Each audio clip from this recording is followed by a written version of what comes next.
Good morning. কেমন আছো সবাই? অনেক দিন পর ভ্লগ দিচ্ছি, জানি প্রায় 2-2.5 মাস হয়ে গেছে তো ভ্লগ দেওয়া হয়নি। তো আজকে মর্নিং থেকে ভ্লগটা শুরু করলাম। তো এখানে আমার কিছু না জুঁই আর বেলফুলের গাছ আছে, আর এই নীলকণ্ঠ গাছটা কিছুদিন হলো এনেছি। তো এইগুলো একটু সকালবেলা জল দিয়ে শুরু করছিলাম দিনটা। তো সবাই কেমন আছো অবশ্যই কমেন্টসে জানিও। আর আমি আছি, মোটামুটি চলছে। মাঝে খুবই অসুস্থ ছিলাম, যার জন্য একদমই ব্লগ আর করাই হয়নি। আবার ভাবলাম যে না, অনেক দিন হয়ে গেছে, এবার একটু শরীরটা ঠিক আছে, ব্লগটা আবার কন্টিনিউ করার চেষ্টা করি। তো স্নান করে চলে এসেছি। এবারে একটুখানি যা মানে থাকে আর কি, একটু স্কিন কেয়ার সেইটুখানি করে নিয়ে এবারে পুজো দেব। আর মাঝে তো অনেক কিছুই ঘটে গেছে ব্লগে, সেগুলো আর যেহেতু ব্লগ করা হয়নি তো আর এডিট করাও হয়নি, দেওয়াও হয়নি। আমি মাঝে শরীরটা এত খারাপ করবে আমি নিজেও বুঝতে পারিনি। তো এখন একটুখানি টোনার দিচ্ছি স্নান করে এসে। আর আমার স্কিনে আমি দেখেছি অন্য কোনো প্রোডাক্ট ইউজ করলে এত খারাপ হয়ে যায় স্কিন, মানে ওই পিম্পলসের জন্য যে ধরনের প্রোডাক্ট মানে ইউজ করা যায় সেই স্কিন কেয়ারের প্রোডাক্ট ছাড়া অন্য কোনো কিছু ইউজ করতে পারি না। যেমন আগে আমি না অরিশের এটা ইউজ করতাম, তোমার টোনারটা। তো এখন বায়োটিকেরটা নিয়েছি একটু চেঞ্জ করে, কেন অরিশের না সানস্ক্রিনটা আমি তোমাদের জানি না আমার বটলটা আছে কি না দেখাবো। এত মানে ছোট, তো প্রথম কথা ঠিক আছে, মানে ওটা না মানে ওই প্রেস সিস্টেম, আর একদম মানে ভেতরের অর্ধেক সানস্ক্রিন থেকে যায়।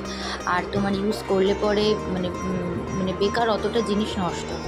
এই জন্য আমি বায়োটিকের, আমার তো জেল ছাড়া অন্য কিছু ইউজ করলে স্কিনে ভীষণ পিম্পলস বেরিয়ে যায়। ওই জন্য বায়োটিকের যে জেলটা আছে সেটাই আর কি। তো টুকটাক হয়ে গেল। এবার সিঁদুরটা পরে নেব, নিয়ে তারপরে যাব পুজো করতে।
আজকে তোমাদের খুব ভালো 3টে ধর্মগ্রন্থ শেয়ার করছি, যেগুলো ইদানিং আমি কিনেছি বেশ কিছুদিন হলোই, বেশ কয়েক মাস হয়ে গেছে। তো অল্প অল্প করেই আমি বদলে বদলে পড়ি। একটা তো দেখতে পাচ্ছই রামায়ণ আছে, আর এটা তো গীতা, দেখে বুঝতেই পারছো, আর এটা হলো শ্রী রামকৃষ্ণের কথামৃত।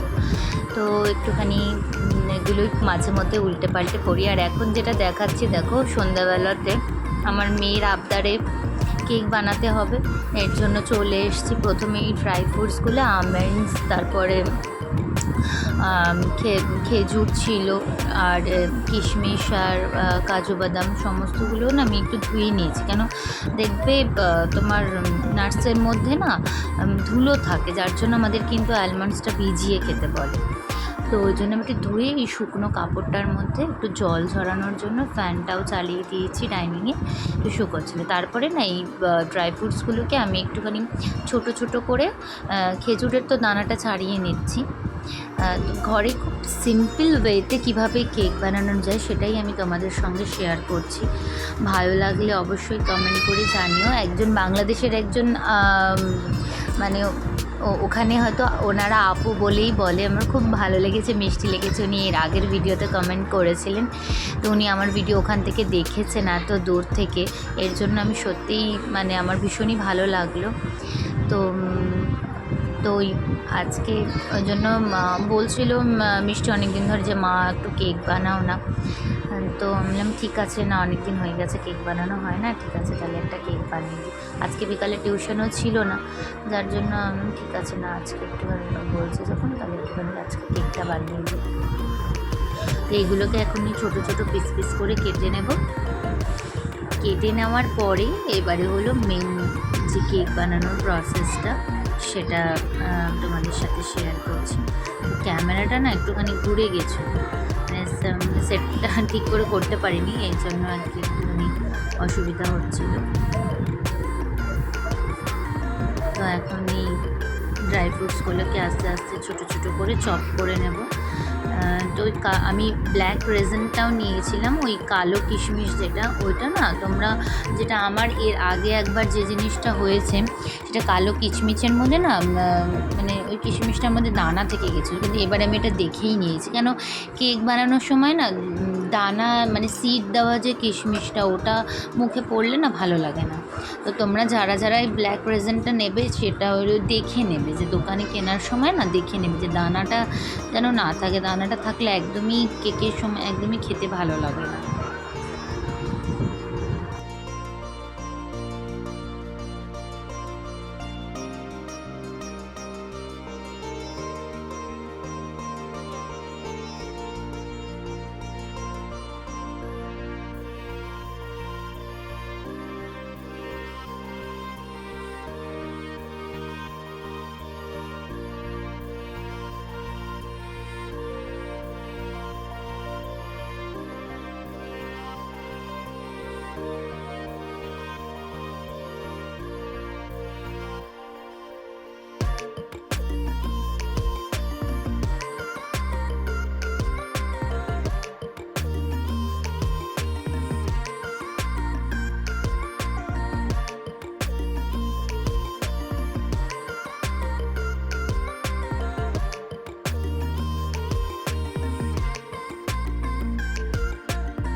যেটা মেন একটা বড় একটা সমস্যা দেখলাম, জানি না এইগুলো না মানে এইগুলো ঘরে কে করে সেটা বলতে পারবো না, এখন কে করেছে কে স্বীকার করবে না।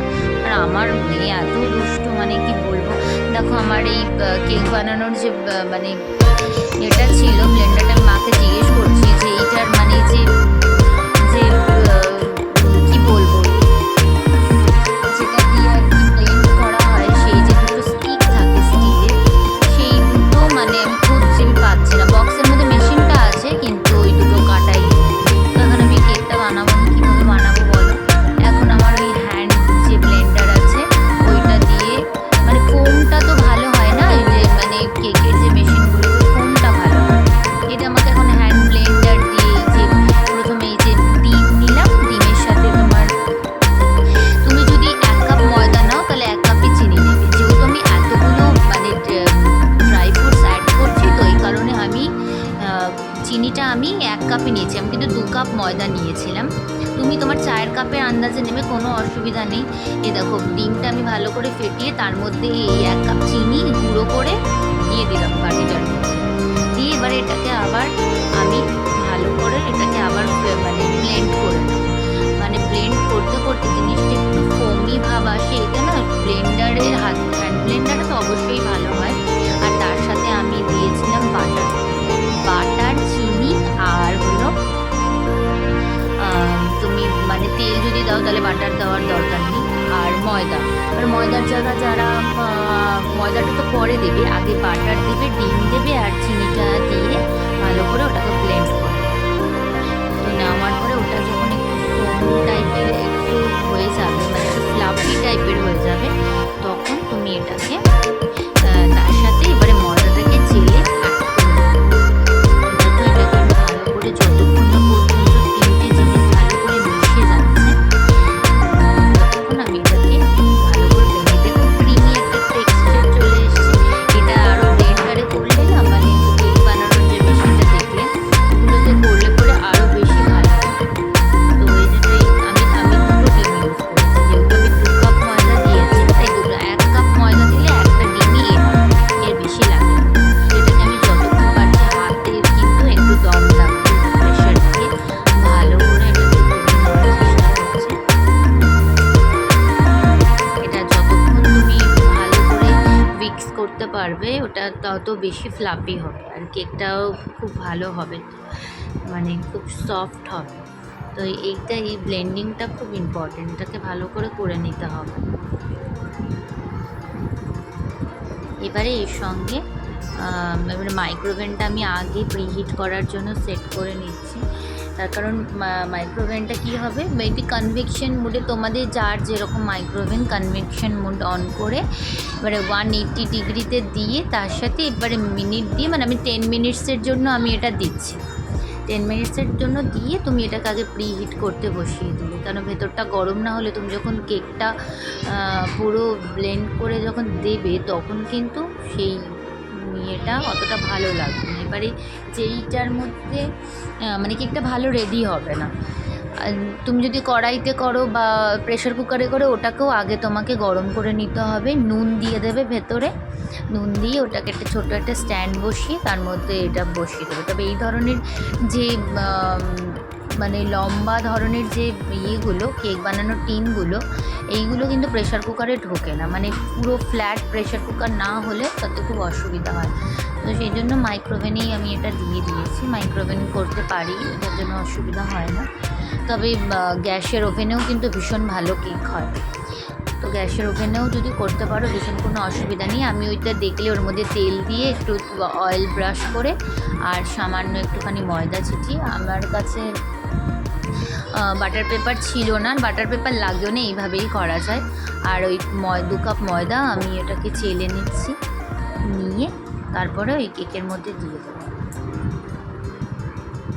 আমার ওই যেটার মধ্যে আমি কেকটা মানে একটা ছোটো আমার চালনি আছে, ওটার মধ্যে না আমি একটা টক দইটা জল ঝরাতে রেখেছিলাম, তার কারণ ওটা একটা ওই মিষ্টি দই বানাবো বলে, তার জন্য এই চালনিটাতে একটু অসুবিধা হয়, এদিকে ওদিকে না ছিটকে, মানে রান্নাঘরটা ভীষণ আর কি নোংরা হয়ে যায়।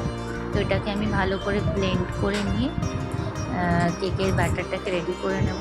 তাহলে দিলাম হলো ডিম দিয়েছি, চিনি দিয়েছি আর বাটার দিয়েছি। এবারে হলো ময়দাটা দিলাম, ময়দাটা দিয়ে এটাকে মানে আমি যেহেতু অ্যাকচুয়ালি বানাতে চাইছি বাবুচি কেক, তো কেকটা কিন্তু খেতে ভীষণই টেস্টি হয়েছিল। এইরকমভাবে যদি বানাও তাহলে প্রচণ্ড ভালো সফট হবে এবং টেস্টও হবে। তবে মোরব্বাটা আমি পাইনি, বাবুচি কেকে কিন্তু মোরব্বাটা ইউজ করে, মোরব্বাটা আমি খুঁজে পাইনি। তো এইগুলো কোথায় পাওয়া যায় যদি তোমরা কেউ জেনে থাকো আমাকে জানাবে, মানে মোরব্বাটা এখানে কোথায় কোন দোকানে পাওয়া যায় আমাদের বাঘাযতীন চত্বর বা এই যাদবপুরে আমি জানি না। মোরব্বা আমি খুব একটা দেখিনি, ড্রাই ফ্রুটসের দোকানেও খুব একটা পাই, তো আমি এক জায়গায় খোঁজ করেছিলাম। তো এই দেখো ড্রাই ফ্রুটসগুলো সমস্ত দিয়ে দিয়েছি। এবারে কিছুই না, এই কেক টিনটার মধ্যে এই যে রেখেছিলাম এইটাকে, আসলে ক্যামেরাটা না সেট করতে যেহেতু স্ট্যান্ডটা নেই এই মুহূর্তে, স্ট্যান্ডটা ভেঙে গেছে, কিন্তু ক্যামেরাটা বারবার করে পড়ে যাচ্ছে, যার জন্য সেট করতে গিয়ে এই সমস্যাটা হচ্ছে। তো এইটা দেওয়ার পরে একটু ট্যাপ করে নেবে, নাহলে এই কেকের ভেতরটা আর কি ভালো বসবে না সেটা। এবারে কিছুই না, মাইক্রোওভেনে দিয়ে দেবো। আমি 45 মিনিটস দিয়েছিলাম, তো তার থেকেও একটু কম দিলে, আমি দেখলাম বের করার পর একটু কম দিলেও হবে। তো এইখানে দেওয়ার পরে আমি ওই যেরকম কনভেকশন মোড করে যেরকম প্রিহিট করেছিলাম সেম প্রসেসেই আমি 50 মিনিটস দিয়েছিলাম, বা 45 মিনিটস হয়ে যাওয়ার পরে আমি ওটাকে আমার কেকটাকে বার করে নিয়েছি। তো ভিডিওটা আজকে এই পর্যন্তই, নেক্সট ভিডিও নিয়ে অবশ্যই খুব তাড়াতাড়ি আসবো। তো আর এইটা বানিয়েছিলাম হলো চকলেট আইসক্রিম, যেটার রেসিপিটা আমার চ্যানেলে দেওয়া নেই, তবে তোমরা চাইলে অবশ্যই দিও।